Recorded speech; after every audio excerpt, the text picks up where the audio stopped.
Laida pristato. Laida remia.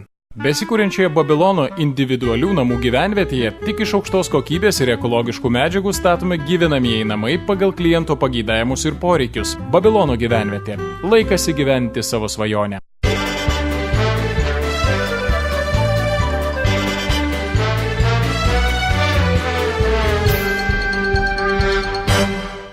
Sako, kad Leninas parodė, kaip galima valdyti, Stalinas parodė, kaip reikia valdyti, Chruščiovas parodė, kad kiekvienas kvailys gali valdyti, Brežnevas parodė, kad ne kiekvienas kvailys gali valdyti.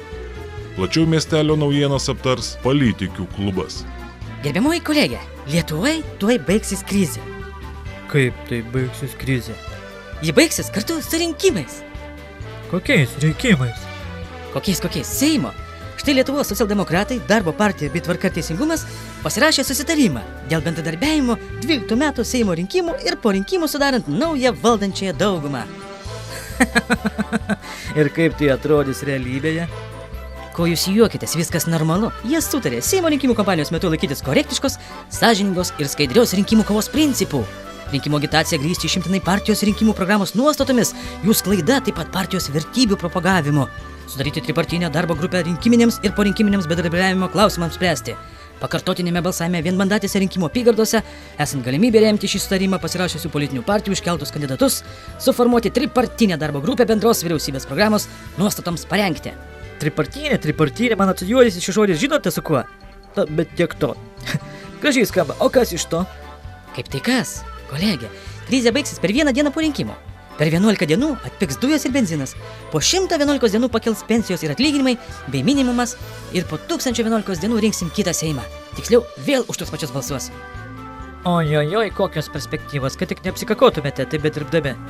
O kodėl jūs netikite, a? O todėl, kad šitas pasakas esu girdėjus jau seniai.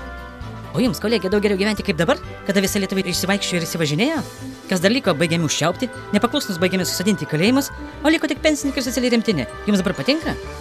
Na, nereikia perlenkti lazdos, nėra tai blogai. Tuoj pastatys dujotekį, atominę elektrinę, tai užgyvensim. Kolegė, jūs nusimeskite tos oranžinius sakinius ir išneškite savo užpakalį bent kartą į gatvę apsidaryti. Lietuvai nebeliko žmonių.